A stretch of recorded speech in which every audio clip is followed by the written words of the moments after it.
Good afternoon, good morning, good evening, good whatever time of day it may be for you, ladies and gentlemen. I'm the Layback Gamer, and we're just bringing forth the mod list for Skyrim. So, without further ado, let's get started. This actually might be a bit of a longer video, just because, well, I've got two parts of this. First one is the too long, you didn't watch. Here's all the mods. You can pause if you want to see this. I think there might be a couple of mods that I don't currently have on here. There might be one. I think there is. It might be. I have Lanterns of Skyrim 2. I don't see that on here, so that's also in this. But aside from that, that's all the mods I'm using currently. There might be some more that I add in later on. Actually, there definitely is going to be more that I add in later on. Like the Forgotten City, I currently don't have that in, but it is going to be something that I implement in a little bit later. Alright, now for the detailed explanation of the mods and kind of why they're here, in case you haven't figured out some of them yet. Alright, so the main feature mods, of course, there's Legacy of the Dragonborn, and this picture looks a lot worse than what I thought it was going to. Oh boy. I'd wanted to try to use a unique backdrop for each of the different mods, however at the end a lot of them looked a lot worse than this, and this is kind of already bad, but anyways. This is the main mod of the series. Our character Delves-Through-Crypts. His goal is to fill the museum with just about every relic he can get his hands on, and I do mean just about every relic that I can get. I'm hoping that Skyrim doesn't crash a lot, because it's going to make a pain. I'm also going to do a bit of archaeology, be a bit of an archaeologist as well, just with the nature of being the relic hunter that we are. And I have a handful of mods to go alongside this, like that directly link to this mod, so there's a lot to do. Some of these include Dawnguard, sorry, not Dragonguard. I don't know where I got Dragonguard from. Dawnguard Arsenal, Cloaks of Skyrim, Ethereal Weapons and Armor. That's going to happen after the quest. Undeath, which is one of our late game mods. Immersive Armors and Weapons, and Wheels of Law, which is our kind of late to end game style of mod. I kind of have a bit of a general storyline where this is going to go. I have played Wheels of Law before, so that's going to be it's going to take a lot in order to do it. I already know what I'm getting into with that. There's a good chunk of the mods on here that I don't really know too much about, or I know nothing about. So, yeah. Now on to Complete Crafting / Alchemy / Cooking Overhaul. It's two mods. They're fun additions to the game, which vastly expands what Delves-Through-Crypts is able to construct or put together, from small meals to armor and weapons, grenades, all the way back to potions. If there's something that if there's a crafting system in it, crafting for it, I really don't know where I was going with that.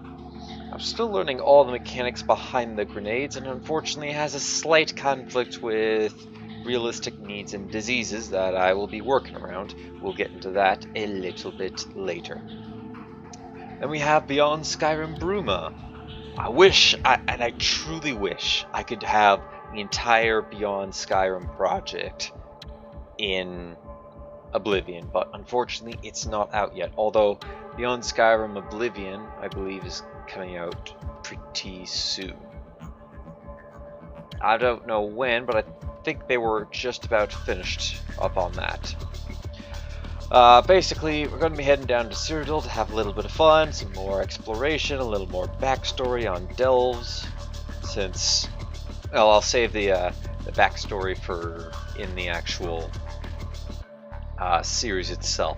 We're slowly learning piece by piece. If you watch the old one that kind of broke because it kept crashing, you'll kind of have an idea on some of the key details for this. As well as you've watched the Oblivion series, you'll also kind of get a few tidbits of Delves' backstory without me necessarily saying it. I haven't seen the whole mod, so it's still relatively new. I've seen you know, I've seen the look of the land. I haven't seen any of the quests associated with it, though. So I have a general idea, and as well as I've played Oblivion, so I know what the layout of Rumo relatively well. I think there is some changes that the devs made in this, so that's some things that are going to remain unknown to me. But for the most part, I've seen a little bit, and there's still a lot to explore. A bit of a submod beyond Skyrim wears a Tamriel, which will add some extra loot, as well as a place where I can go buy said extra stuff. Now for the immersive mods. We have Frostfall and Campfire, the main duet survival mods for the series. The Skyrim environment is now very deadly and could very easily kill me. That's what Frostfall's meant to do. Campfire is meant to be a good counter to that. I was tempted to bring in Hunterborn because all three of these work alongside each other, but I decided not to, as it could crash the game easy and it could kind of break it to a degree, as I could then just so with complete crafting Overhaul, it does modify some of the values. I think it modifies some of the values of meats, as well as what you can cook. And so, being able to get, let me think here. I think when it comes to cooking, I believe, let's take a raw wolf meat for instance. I think I could turn that into, or actually no, raw mammoth meat. Let's start with that. Raw mammoth meat, I could take it and turn it into raw mammoth meat steaks, and I could make a lot. So one piece will equal about 40 steaks. Well, I believe Hunterborn uses the same, it'll use the same ID, and it gives a lot of mammoth meat, so one of those will equal 40 steaks, and each steak I think sells for about, I think 10 gold once cooked.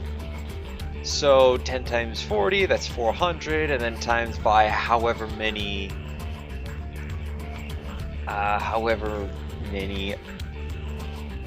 meats that I could get off of the mammoth and Hunterborn, you kind of get the idea that suddenly it's a lot of food that I can eat, and also more importantly, a lot of food I could sell. And I wouldn't mind it. It's just it would feel a little too broken, in my opinion. Plus, it could also easily crash the game too. So, yeah. This will heavily affect my style of play in the northern regions of Skyrim. In the southern regions, not too much, since I won't be dying from hypothermia, but in the northern areas where it's snowy and the cold could kill you very easy, it will greatly affect how I play through that. As a matter of fact, I think it already has at this point in the series. Just a bit though. Next, realistic needs and diseases. Always had the need to eat and drink. I enjoyed playing with this mod, and it makes food have a pretty good use too. Unfortunately, a lot of the food that was added in complete alchemy and cooking Overhaul is incompatible with this, and it doesn't work. I don't really know how. So instead of eating the foods, I'm going to use some of those foods to make money. I might also combine them with some other stuff and say, oh yes, this is really good. Like, for instance, Rourke's Dead cheese alongside some breads. Like, oh, I'm having a nice, delicious cheese sandwich. Yum. Very good. And that sort of stuff. Immersive sounds and music. No offense to Skyrim, but the music and sound can get really old rather quick. This mod changes that, and I'm using some of the musics in some of the openings as well. It might be quiet for the first chapter, but I'm going to be trying to use a new soundtrack for each chapter as we continue to go along. I already have a soundtrack for chapter 2 lined up, and well, yeah. Hopefully they're gonna keep the vanilla sounds and the music spread out nicely to go with the better sounds and music that's with this, and make a larger pool of what we can hear, as well as like background music and that sort of stuff. I'll have to remember to give credits to the individual mod author behind this in my videos, but that's alright. And then we have Skyrim Undeath. I'll be honest, I've never. Oh my! I missed some. I missed some text there with that. Oh well. My apologies about the contrast of the background. I was I've never actually played Undeath before, or even seen any gameplay of it, so this is 100% new.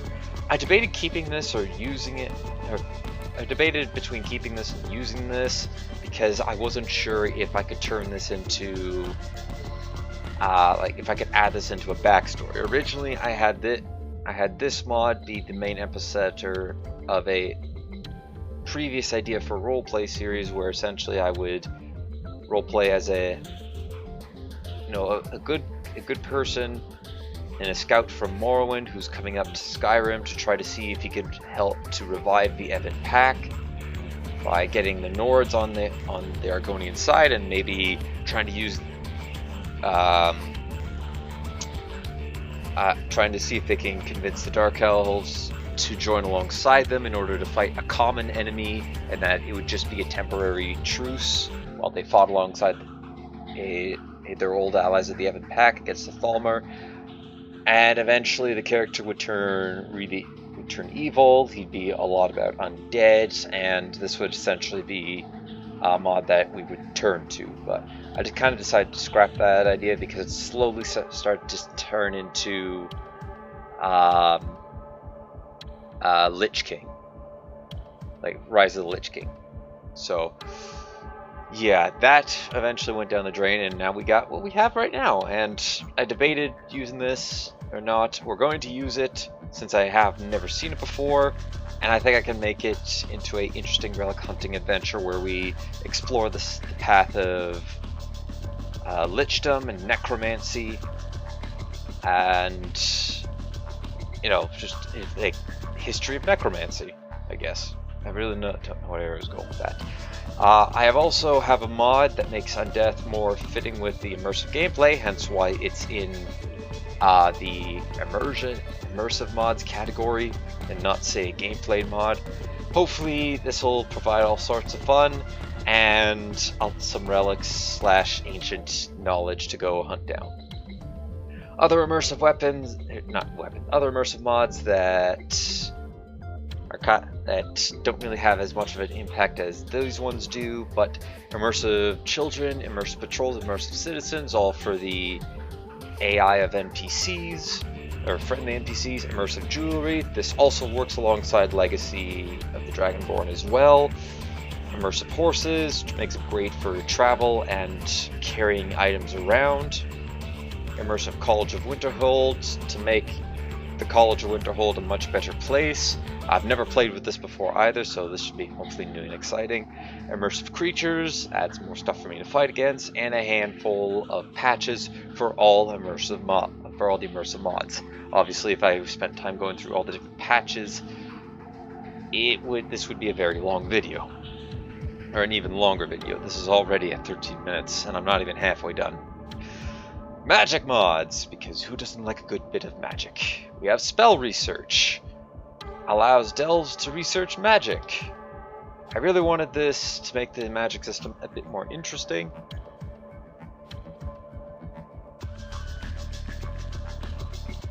Excuse me, I had to take a drink there. I've done some testing with this mod, and even I don't know everything about this mod. I have a secondary character that I'm playing on the side to kind of get an idea of testing these mods out on the go, as well as whenever I arrive at a location or say I encounter something that I haven't seen before, I have an idea on how I'd like to integrate this into the series. And I have a few mods that goes alongside spell research, and a few that will run fine, but they don't work with spell research. So yeah, one of the main mods behind that is Mysticism, a magic overhaul. Alters the gameplay of spells and adds in some new ones. Delves-Through-Crypts goal is I don't know why I have that in there. Oh dear, this is okay. Apparently I did not finish up this, so we will just quickly blitz through this one here. We have Winter Mist and Summer Mist. Did I change this one? Not really. Here, okay, we did change this one up. This one isn't really made for spells, but rather fun enchantments. And since enchantment is considered a magic class in the School of Magic in Skyrim, as well as I guess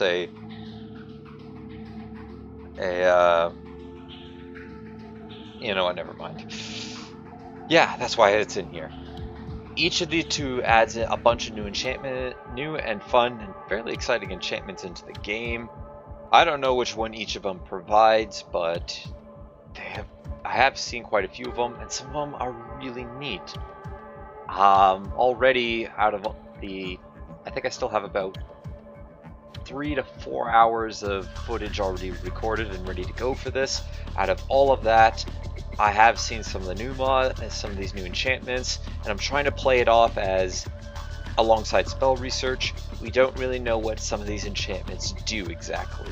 We could be able to tell their power, but until we actually bring it to an enchantment altar and disenchant them, we won't be able to understand quite what they do just yet. So I think one of the ones was, actually I don't quite remember it. I know I had him immediately identify a invisibility enchantment, but he wasn't able to. He felt a strange power within himself when he came across an enchantment that I think it had a slight chance to decrease the cooldown of shouts by a few seconds. So that one, he didn't really understand what he was looking at. It felt weird, felt something within him was awakening, and he didn't quite understand it, wasn't able to pinpoint what it was. So that's kind of an example of how I plan on handling the enchantments. I'm not going to go out of my way to learn every single enchantment out there, or else there would be entire videos dedicated to me just going out and finding enchanted artifacts. And trust me, you don't want that. Some of the other magic mods include Dwemer Tech, adds the wildness. It's kind of like a bit of wildness that I have planned going alongside Wheels of Lull. So a very late game, or even end game magic. It's essentially, I have this in here to be, we've mastered all the different classes. We've done so much here. We know so much, and now we're ready to take it up to the next step and go towards the Dwemer, like Dwemer's level of understanding of magic. And that's what this is going to provide us, hopefully. I haven't played Dwemer Tech in a long time, but I still do remember the storyline for this magic mod pretty well. Specifically, the part where I died several times. So yeah, I think I'll also preface. I think I might also mention something about that a little bit later down the line. Elemental Destruction, to be an Elemental Mage before choosing between Vampire Lord or Dawnguard. So I'm going to be, the Elemental Destruction is going to be kind of what I'm doing, the College of Winterhold. And obviously we're going to be becoming an Elemental Mage before I have to pick between Vampire Lord or Dawnguard.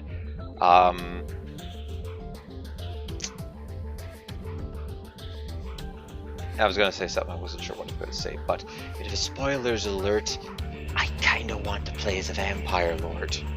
So that might be the path that I end up picking at the very end. And this mod kind of highlights that. Ace Blood Magic.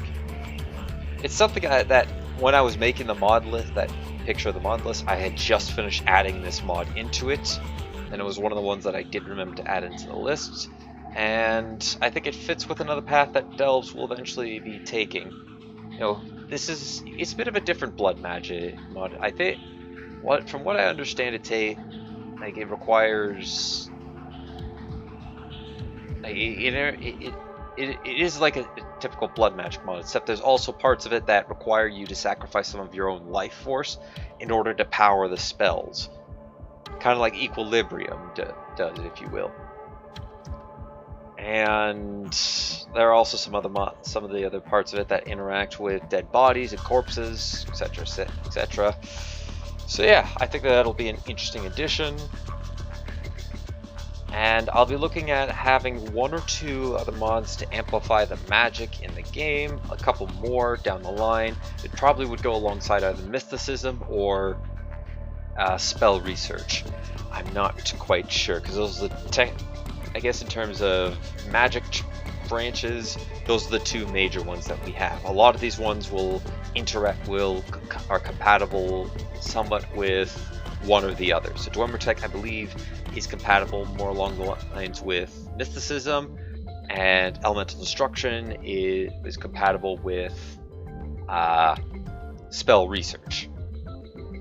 There might be one that might possibly not interact with either of them and just be its own standalone. And so far, it's proven that having these two branches hasn't really affected too much along the lines of like nothing really game breaking just yet. I have to just keep it in mind, a mental list of what mods I can use along with spell research and what mods won't go alongside spell research. Also, I'll have any patches that will make the mods work together. As always, you'll be hearing that one a lot. Gameplay changers. We have archery gameplay overhaul. Changes the style of archery, obviously. It'll be used more in the early game to mid-game portions. I think I spelled that right, yeah. As Delves is coming off being essentially a scout/ranger from Blackmarsh,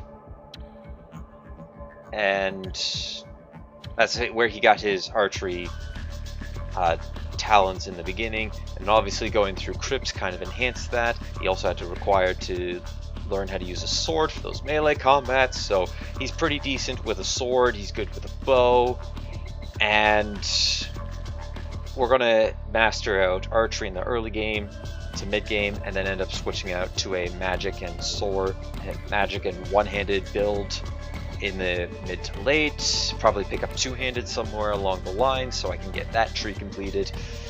And yeah, I'm not sure if this has affected enemies, as it doesn't seem to in my testing. I could be wrong about this. I very much might be wrong about this, but it doesn't really seem to affect them aside from the visual stance that they use. Now, with archery gameplay overhaul, they will start with an arrow already knocked in their bow, just have to draw back and then fire. So, it looks like it might, but I haven't really seen too much gameplay change from enemy AI as a whole based on this. Combined with the new bows and arrows, this is going to be fun. Coordinator perks of Skyrim, Growl, Sarkant, and Skyrim skill Uncapper. I've combined all of these into one because they do a very similar thing. They change gameplay as well as they change the perks.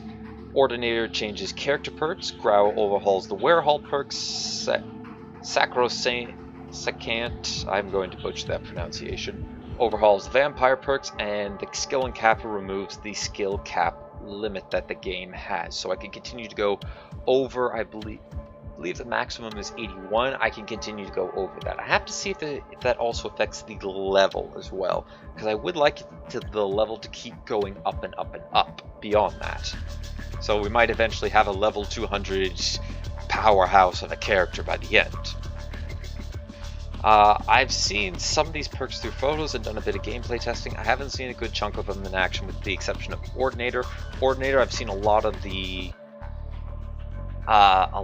perks between a skill cap of 20 to 40, and some of them to 30.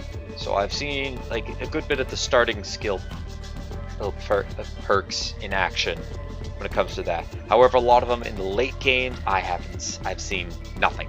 I haven't experimented with, I haven't done any gameplay testing. Growl and Sacrosanct, I haven't done any of that either, and obviously skill Uncapper just removes it, so the skill cap. So yeah, this will be a nice fun element into leveling and trying to incorporate as many perks as I can to play through. I'm not sure how I'm going to incorporate at the end of the Dragonborn DLC, where you can reset all of your perks on a tree. I'm not sure where I'm going to be able to get how I'm going to incorporate that in. It might be on the lines of, oh, with this dragon, I can use this dragon soul to kind of store my memory and my ability in order to use some of the perks down this tree list here, or to use my skills in this particular field. And using it, I can just meld it into me artificially knowing some skills in a different field that I've seen, but I can't quite fully grasp. Something along those lines. I don't know. I'll figure something out when I get there, or let me know what you guys think. I just know that Dragonborn isn't going to come until it's probably going to be the transition between the mid and late game, with the quest that officially puts me into the late game being the death of Alduin. So, yeah. Andromeda, Standing Stones of Skyrim. These Standing Stones really needed a touch up from the vanilla ones, and that's what this mod's done. I don't know all of them off the top of my head. I plan on discovering what all of them do, and maybe using all of them as the playthrough goes on. I know a couple of them. As a matter of fact, I think I do have one of them activated on Delves currently. No, actually I don't. So the first one we discover we'll be using, and then I'm going to eventually transition into a different one as time goes on. And by the time we're done, we'll know all of them, and I'll be able to pick which one I like out of the rest, out of all of them that exist. Probably be switching between, I just said that, so yeah. Diverse Dragons and Dragons Overhaul. This is meant to add some challenge to these fights. Hopefully they'll make it feel more interesting and instead of the same battle over and over again. I believe that should be named, not names. Named Dragon also come out with some better stats and new moves. However, I'm 90% sure they do have some new moves. Please don't quote me on that. So for instance, Diverse Dragons will add in a ton of different new variants of dragons, like a Poison Dragon or a Thunder Dragon, which it kind of doesn't really make any sense why they didn't have a dragon based around lightning, or even a Shock Shout when they have Fire Breath and Ice Breath. And Dragon Overhaul alters the stats, the way they fight, what can happen in them. And to put that into a little bit of context or some perspective, one of the fights that I had in the very first,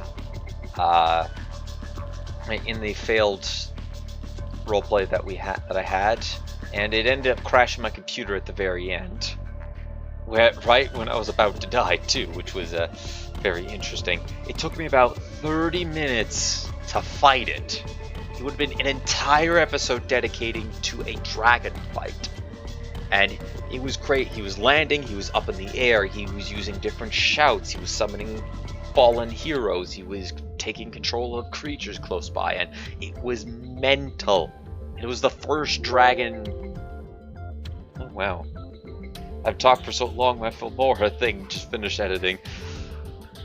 It was just a mentally crazy fight. I was tired by the end of it. I was going, I'm also a little upset when I didn't end up winning because I crashed.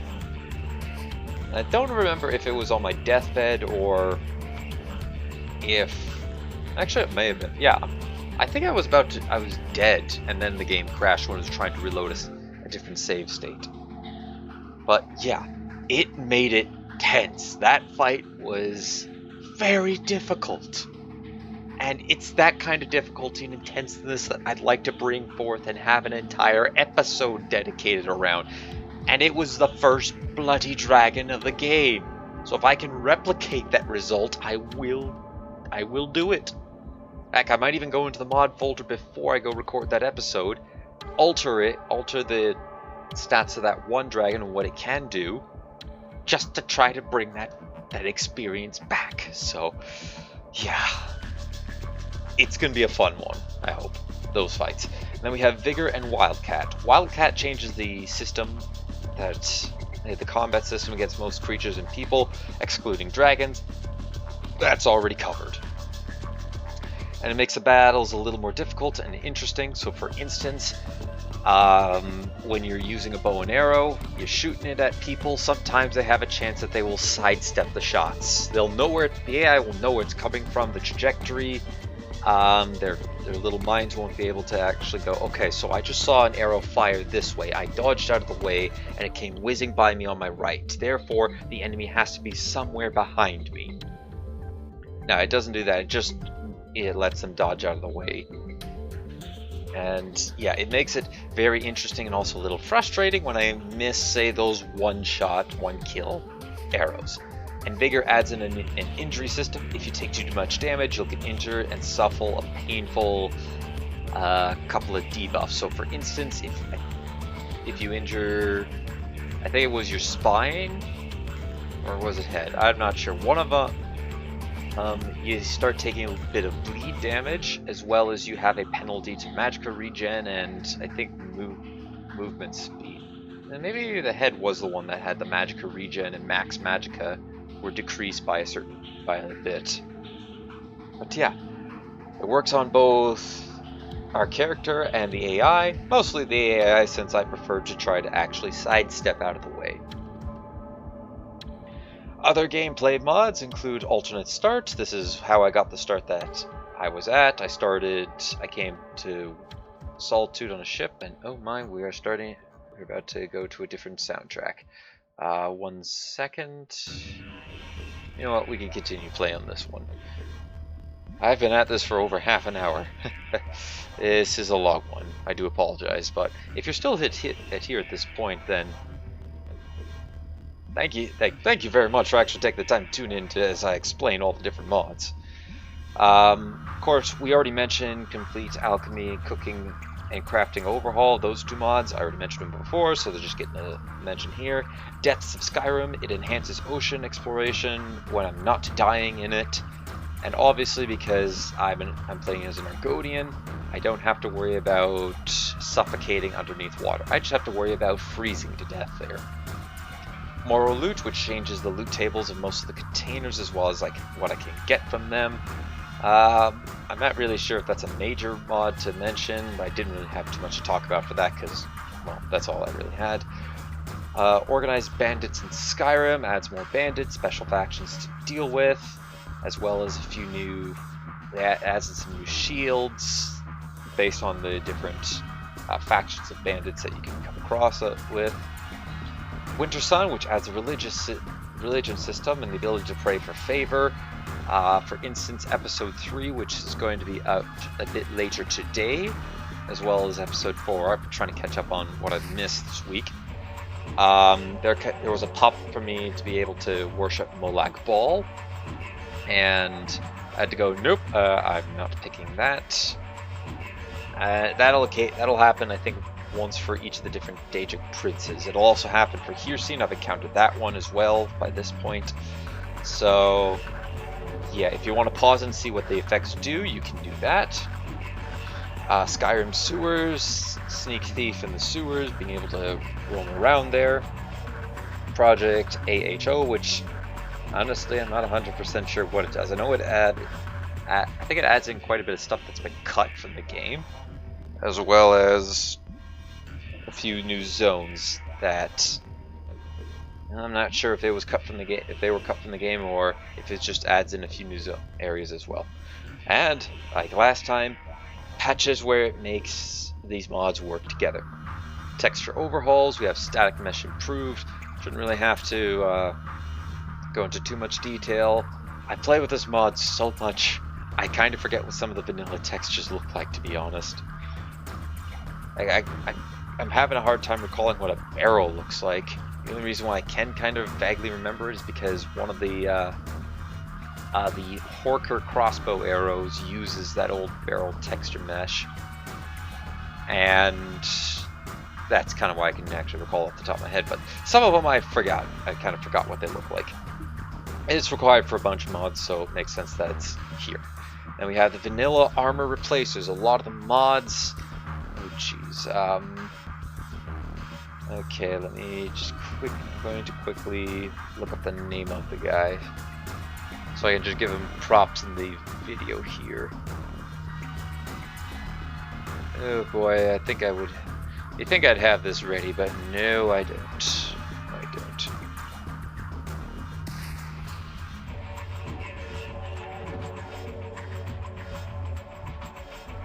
don't. Nordwar UA, there we go. So he's the guy who has has created a lot of these different looks for the armors. So if you're looking for what they are, he's the guy to look up for. Again, Nordwar UA. I said that right. Yes, did I? Yes, I did. Nordwar UA. He's the guy to look for when it comes to these armor replacers. Armors include Stormcloak, Imperial, the base vanilla, the guard armor, and a few new sub-faction armor like the Silverhand and the Bloodhawkers. That last point there, that's a moot point. I was able to figure that out. Originally, they weren't wearing the new armor textures that I had implemented in the game, and I realized I had a couple files that were missing. So now it works perfect. So patches, because I've used so many of, because I've used them and they're very key, I felt honor bound to mention them in the video. So we have Cryptor's Patch Hub. I've used a bunch of them. Figured I'd mention this again.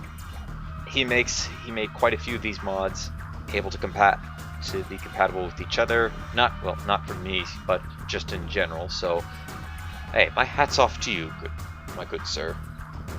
Contains a good portion of the patches that I've needed to make my mod list work together. I've used a few others. A lot of them were one-offs that I've spent quite a bit of time looking for them. And if you're trying to find a patch or see if they're compatible, Vortex will point it out and then also provide a link inside the description where it says, hey, you have this mod and this mod, they aren't quite compatible, but there is a patch that will do it at insert link, that clickable link, that will make it run, so you should probably install it. And the other one is QA-CIPIC, I believe that's an acronym for something, but Patch Compendium, that's another patch hub, except this one has it all rolled into one, where Cryptor's I had to subscribe to each individual one, although I think I could run all of them at once. It was easier just to go pick through each individual at the time. I'm not sure what it patches up, just that it patches up a bunch of mods, and this was the other major patch mod. So other mods include, and here's a long list of them: a quality world map, Amulets of Skyrim, Artifacts of Skyrim, Bandit Economy, Bone and Dwemer Colossus, which were two also recent additions. They're essentially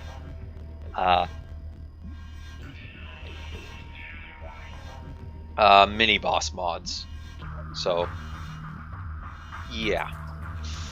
Castle Volkahol Rebuild, Civil War Economy. By the way, both those economies, whenever you're selling something to a vendor, it has a chance that whatever you sell to them will end up in the hands of the different factions that they represent. So for instance, on my test account, I was selling into Yorlin Greymaned a couple of things, and up at top left it said, these items may appear in Stormcloak inventories, so we might be able to see it again at some point. Say if I accidentally sell an artifact or something that I might need a bit later down the line, there's a chance that I'll be able to take it back at some point. Dwemer Coliseum, Forbes new idols, Frozen Electrocute Combustion, Heelmarsh Farm, Holidays, JS Claws, Build Your Own Noble House. I got a fun way of introducing that one into the series. Legendary Crossbow, Metallurgy, Middlewood Isles, Open Civil War, Outlaws Refuge, Papyrus Script Extender, Race Menus, Relationship Dialogue Overhaul, Realistic Dolls and Force, Silent UI, Skyrim Better Roads, Skyrim Flora Overhaul, Skyrim Reputation, Skyrim Underground, Sky UI, Skyrim Script Extender, the Special Edition, not the Standard, the Parthenax Dilemma, Tools of Kagranak, Thieves Guild Requirement, Thunderchild, Epic Shouts and Immersion.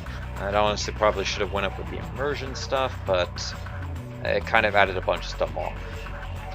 Total Character Makeover, Unofficial Skyrim Edition, Vivid Weathers, Weapon, Armor, or Clothing Clutter Fixes, Lanterns of Skyrim 2, that's another one that I don't have on here, and of course the many patches required to make several of these mods work together in harmony. Whew. That's all for this mod description. So once again, Let me go ahead and just go all the way back up to the beginning. I wonder, can I do that? No, not quite. So let me just zip back all the way to the beginning. I really should have had this at the end as well. 1 second, yes, flow through it all. And get an idea on what the rest of them look like. I'm not sure what I'm saying. So again, this is the mod list, showing at the beginning and the end of the video as well. That's a lot. And like I said, we'll eventually be adding more mods in, like the Forbidden City, and I do plan on eventually having Inigo come along as well for a few quests. He might leave, he might stick around. There's a couple of the follower mods that I'm going to be looking on the Nexus page, having them come in for a little bit of time, and then we say our goodbye to them, and then I uninstall the mod that had them in there. But yeah, that's all for this very, very possibly unnecessary in-depth look at the mods that I've got here. Thank you everybody for watching. Like if you enjoyed, subscribe if you really enjoyed. Don't forget to actually go look at the roleplay videos that we currently have going out. And well, next time you see something Skyrim related, it's going to be in the form of an actual video. So until then, ladies and gentlemen, have yourself a good day, stay safe out there, and take it easy.